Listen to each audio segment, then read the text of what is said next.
At Verizon, anyone can trade in their old phone for a new one on us with Unlimited Ultimate, which means everyone in your family could get a new phone and stay on your family plan, keeping you close. Hey, Mom, you seen my toothbrush?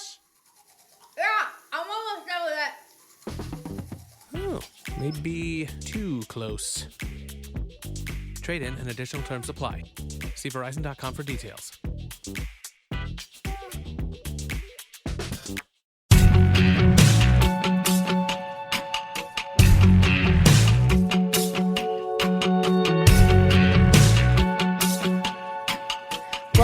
Welcome to Mama Mystery. I am your host, Kelly. And I am your co-host, Austin.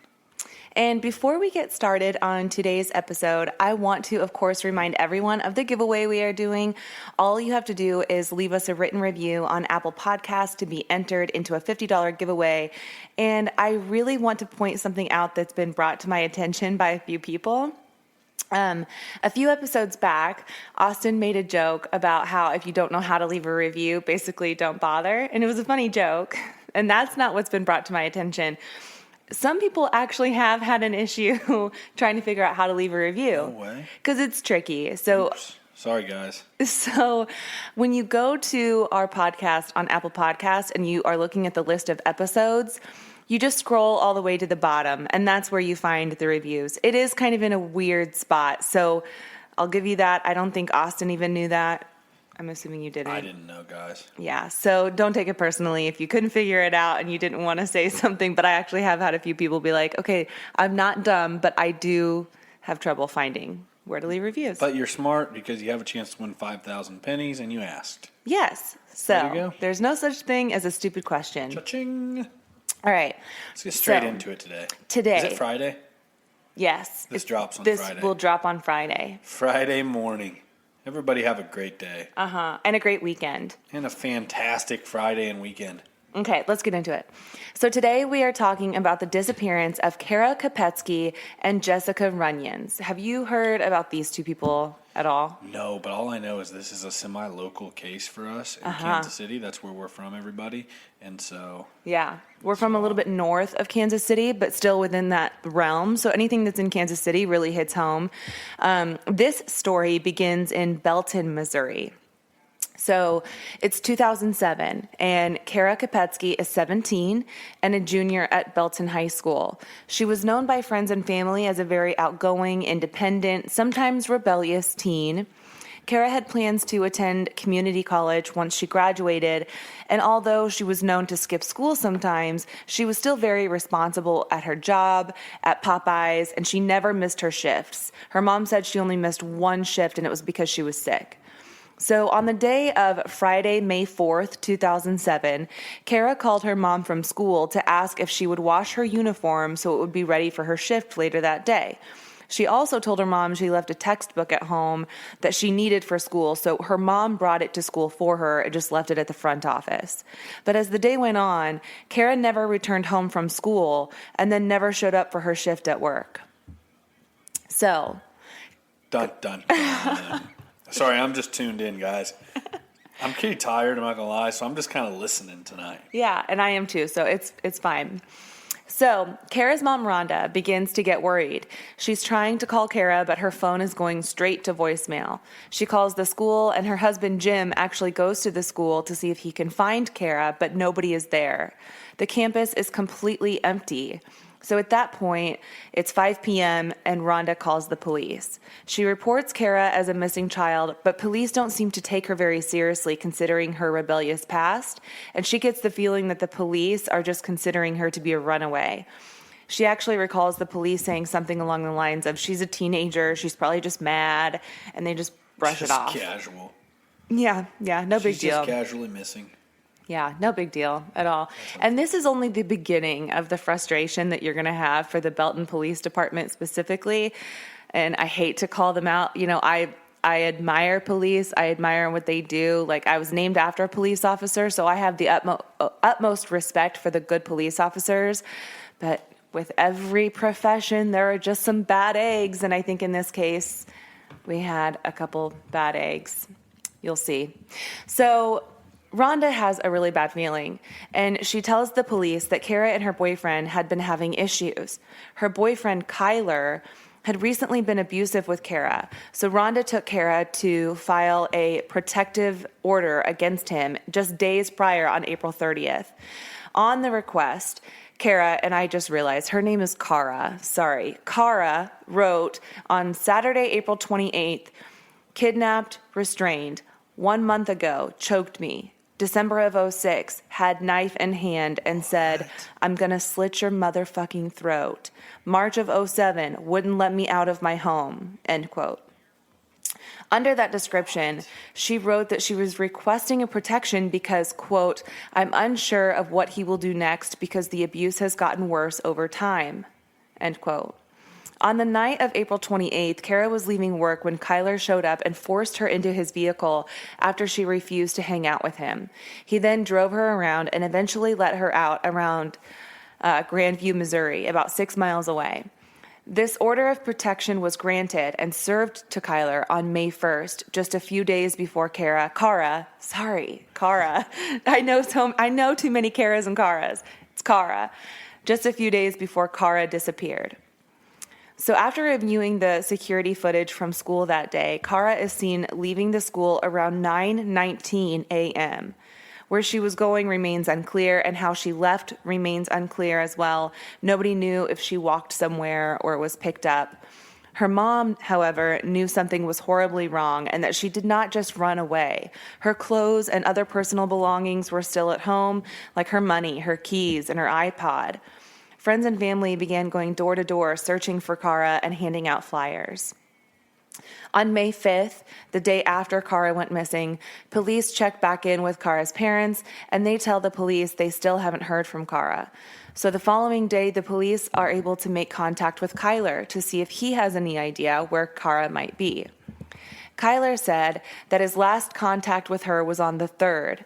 Kyler told police he got a phone call from Kara on the day she disappeared, but that he did not answer it, and that when he tried to call her back, she did not answer. When police requested Kara's phone records, however, they were able to find that Kyler was lying.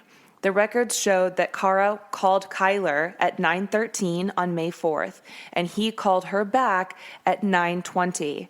Kara did answer the phone, and the phone call lasted about 20 minutes. Problems. This phone call came just 1 minute after Kara was seen leaving the school. So it seems a little too coincidental that she'd be leaving the school right as she's receiving a phone call from Kyler. And he lied about it. Mm-hmm. And he lied about it. So, see, in my opinion, if you lie, you're like very, very rarely does somebody lie and they're innocent. You lie because you're guilty. Mm-hmm. Right. Yeah. If you're innocent, you should have nothing to hide. Right. So when police confronted Kyler with this information, he continued to stick to his story, denying that he ever talked to her on May 4th, the day she went missing. In the interview, he did admit that he kidnapped her on the 28th, which was the incident that prompted the order of protection. He told police he was just upset with Kara because she was dating other guys and wanted to break up with Kyler. Police asked Kyler if he had ever physically abused Kara, and at first he denied ever abusing her, but later admitted that he'd grabbed her by the arms a few times, but that was it. So May 9th, 2007, Kara was supposed to go pick up her paycheck at Popeyes, but she never did. A few weeks later, on June 1st, police searched Kara's locker at Belton High School. They found her wallet with her debit card and also find that there has been no recent activity on her bank account since the day she disappeared. Holy cow. Several months go by when police decide on July 23rd to pay Kyler another visit. Kyler tells them that he and Kara were arguing the night before she went missing on May 3rd about a friend she had coming to town, who she was planning on hanging out with. So police tracked down this friend, and he was from St. Louis, and allegedly he confirmed to police that he was supposed to be with Kara the weekend after she went missing, but she never answered any of his phone calls. He also claimed that he had no idea she was even missing when they interviewed him. So I don't know what kind of friend. This all sounds so sketchy. It's so sketchy. That every bit of what you just said, like I could go back and recount it. Mm-hmm. I'm not going to spare everybody time, but every bit of what you just said sounds sketchy. So sketch. Very. Why did they wait 3 months to go talk to him again? She's been gone for 3 months. Oh, you just wait, Austin. It gets worse. Right. So another witness later comes forward with some information regarding the case. Apparently, this person told police that on May 4th, the day Kara disappeared, she called him to ask if she and Kyler could come hang out with him. He told Kara he was too busy, but he told police that Kyler came to his house later that day around 12:30 to smoke a cigarette, and Kara was not with him. He then told police that Kyler called him crying and said not to tell anyone that he was with Kara or that they were together earlier that day because of the protection order. When this witness tried to call Kara later that day, all the calls went straight to voicemail and were never returned. So at this point, it's looking like Kyler is likely a suspect, if not at least a person of interest in the case, but there's just not enough evidence apparently to charge him with anything regarding Kara's disappearance.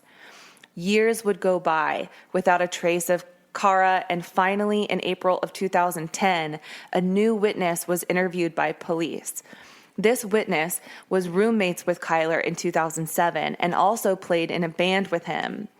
The witness told police that approximately 6 to 8 months before this interview, he was having a conversation with Kyler about relationships when Kyler told him not to get attached to girls, and he started talking about Kara and how, quote, she wouldn't love him and he was angry. Then Kyler admitted to him that he had snapped and something bad had happened to Kara, but he wouldn't say what. However, even with this evidence, Kyler remained a free man. The following year, on January 22nd of 2011, police were contacted by another witness. This witness told police that Kyler confessed to killing Kara by choking her to death and then packing up her body and putting her in the woods. This same witness contacted police again on February 4th and said that Kyler came over to her house and again confessed to choking Kara to death and described watching her breathe her last breath before placing her in the woods. I have goosebumps because it's so infuriating. Like everything about it right now. Yeah, this witness is saying, like, this is what Kyler told me. Keep walking free. I don't understand what they have to get people, as a person of interest at least, or to detain them. Detain them, whatever the word is. Yeah, I don't know. What more would you need? What, I guess, a body? What more would you need by the time the guy lied about the phone call right about the same time she left, and then the evidence of him kidnapping her and admitting, yeah, I kidnapped her before, problems. Yeah, they had issues. Week one? Yes. So 6 months later. So we're 4 years later now? Damn near. Yeah. Okay. Yeah. On August 19th of 2011, another witness comes forward. Different person. Each time I'm saying another witness, it's a new person, okay? This time, it's one of Kyler's ex-girlfriends who happens to be pregnant. With Kyler's baby, by the way. She's pregnant with Kyler's baby. She tells police Kyler was violent with her, choked her, and bragged to her that he had killed girlfriends in the past out of sheer jealousy and wouldn't hesitate to do the same to her. She filed a second protection order against Kyler. So this is the second protection order against Kyler that exists. According to police, this witness lived with Kyler and another roommate. So they bring in this other roommate for an interview on October 5th of 2016, 5 years after the girlfriend came forward, 9 years after Kara went missing. 9 years later. Yes. This roommate told police that 3.5 years earlier, Kyler told him he choked Kara to death and no one would ever find her body. Then a sixth witness comes forward as well. Why are they not getting him? I don't know, and it gets worse. So a sixth witness comes forward saying that in 2012, Kyler discussed picking Kara up from school that day that she went missing because she had an argument with her teacher. Kyler told this witness as well that they were having relationship issues and got into a physical altercation when he choked her out. This witness also recounted Kyler describing the scene as he watched Kara take her last breath. So this dude now, he's 9 years walking. Mm-hmm. Everybody's telling on him. There's been six witnesses. He doesn't care. He's like out here lunatic. He might as well make a Facebook status about it. Yeah. Here's what I did. Here's how I did it. Here's how it felt. Described it the same. 6 people. Then in 2013, Oh my God. Kyler was arrested on drug trafficking charges. He pleaded guilty and was sentenced to 3 years and 9 months in federal prison. On March 28th of 2016, a seventh witness comes forward, and this time it's a cellmate of Kyler's at the Oklahoma Correctional Facility. In what year? This is 2016. Oh my. Yeah, almost 10 years later. This cellmate contacted Belton police to say that after Kyler asked him, to say that Kyler asked him to get an alibi and admitted to killing Kara by strangling her and disposing of her body. Still, Kyler gets released from prison on September 2nd of 2016 on supervised release. So we have 7 people, unrelated, with the same exact story that Kyler has told them. So who makes the decision on this? Like, who makes the decision? Usually it's every the single DA or time the prosecuting, to say, don't worry about it, shrug it off. I don't get that. Well, I mean, ultimately, the decision to press charges, I think, and if you know law, please correct me if I'm wrong, but I'm pretty sure it's up to like the DA, the district attorney, when it's charges like this, right? But ultimately, to investigate, I mean, it starts with the investigators. The investigators have to gather the evidence and put it all together and present it, I think. So, I mean, there's just a lot of balls being dropped here because I don't know what ever happened after these interviews. So what's going on with Kara's family throughout this whole time? Are they like grieving and... Oh, they're grieving. They believe that Kyler is responsible, and all they can do is sit and wait because they can't find Kara.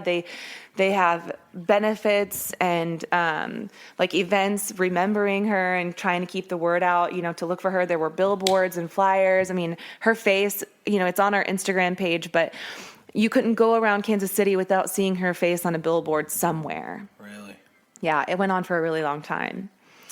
So 7 times witnesses came forward with the exact same story of Kyler running his mouth about this murder. And for whatever reason, he's still not being held accountable. It makes no sense. And it just sounds like the investigators really dropped the ball here. So on September 8th of 2016, Kyler has been out of prison for only 6 days when he attends a party with a friend of his and his friend's girlfriend out in Grandview, Missouri. Witnesses at the party say that Kyler was drinking a lot at this party and that he was acting really possessive over his friend's girlfriend, Jessica, even though Jessica wasn't his girlfriend. Kyler was starting to get really out of hand, acting aggressively towards other people at the party as well. Clearly, he wasn't handling his alcohol well, so Jessica decides to take him home.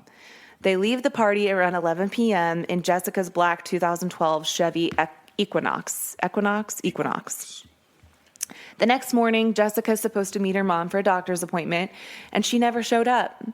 Her mom, concerned, starts calling friends of Jessica's to see if anyone has seen her, and all anyone knew was that she left the party with Kyler the night before. That night, a family member called the police department to report her missing, but we're not sure who that was. And after not hearing from Jessica for an entire day, her mom, Jamie, contacts the Belton Police Department to report her missing on the 10th. Prior to Jamie calling the police to report Jessica missing, the Kansas City Fire Department responds to a call at 1:41 a.m. of a burning SUV in Jackson County, which is within the area, just in case you're not from Kansas City. But the vehicle was determined to be Jessica's, but Jessica was not in the vehicle. That same day, Jessup Carter, Kyler's stepbrother, called Belton police and allegedly said he was just with Kyler and that Kyler told him he strangled and killed Jessica and that, quote, she was gone. Kyler also allegedly told Jessup that he dragged Jessica's body into a wooded area and asked Jessup to burn the car. He also told police that he was with Kyler when he set Jessica's car on fire and that Kyler had burns on his hands and his face. Then Jessup said he took Kyler to his house in Edwards, Missouri, to allow him to heal from the burns, and then immediately called police to tell them what he knew. Finally, police take action. They go to Jessup's house the next day on September 11th of 2016 at 9:36 a.m. to serve a search warrant and take Kyler into custody. According to police, Kyler had burns to his face and hands, which matched Jessup's story. So Kyler was arrested for burning Jessica's car, but not for her murder. In his mugshot, you can actually see the burns to his face. And I'll put it on the Instagram page, mama.mystery, so you can see how stupid he looks. But it looks like a bad flash burn. Like maybe the car kind of exploded in his face, because you can see around his eyes where he probably like squinted his cheeks really hard. And there's like white lines from the creases on his face. 7 months went by without a trace of where Jessica or Kara are located, when on April 3rd, 2017, which, pause real quick, this is the like second case in a row where a break happens on my birthday. Like, it's not important. It's pretty weird. But it's just odd. But hey, just so you know. Shameless plug. No, I'm just kidding. But like, it does just seem odd that the past two cases, I didn't realize that. But when I see that date, I'm like, that's weird. It's interesting. But anyway, on April 3rd, 2017, a mushroom hunter came across a set of remains in the woods near 233rd Street and Y Highway in Cass County. One set of remains was identified within a couple days as Jessica Runions, but the other set was much older and took more time to identify. The older set would later be identified on August 16th of 2016 as Kara Kopetsky. And with that, Kyler was finally charged for the murders of Kara Kopetsky and Jessica Runions, and an additional 2 counts of abandonment of a corpse. Dude killed 2 people and walked for years. Yeah. And to think if something would have happened, if these interviews would have meant something to police and investigators, Jessica Runions would still be alive. Right. 7 people came forward. Yeah. All these people came out to try and help investigators. What the fuck happened? Unreal. Yeah. So the following year, while Kyler's stepbrother Jessup was serving time for arson, he was found dead in his cell. Jessup was likely going to be a star witness in this trial, so his death was very suspicious, but police did not say whether he died of suicide or any other means. So I still don't know how his brother died. Stepbrother, either way. And then in June of 2018, Kyler pleaded not guilty, of course. Not guilty. And his attorneys requested that the trial be held somewhere else due to the publicity of the case. But the judge denied this request. However, he compromised by allowing jurors from St. Charles, Missouri, which is near St. Louis, to be brought in for the trial. His attorneys would continue to try more tactics to delay the trial, like claiming Kyler is mentally incompetent to stand trial. And while I'm not arguing that he is incompetent, it doesn't excuse I think it. this piece of trash has gotten away with these murders for long enough, and it's time for him to pay the price. I don't understand.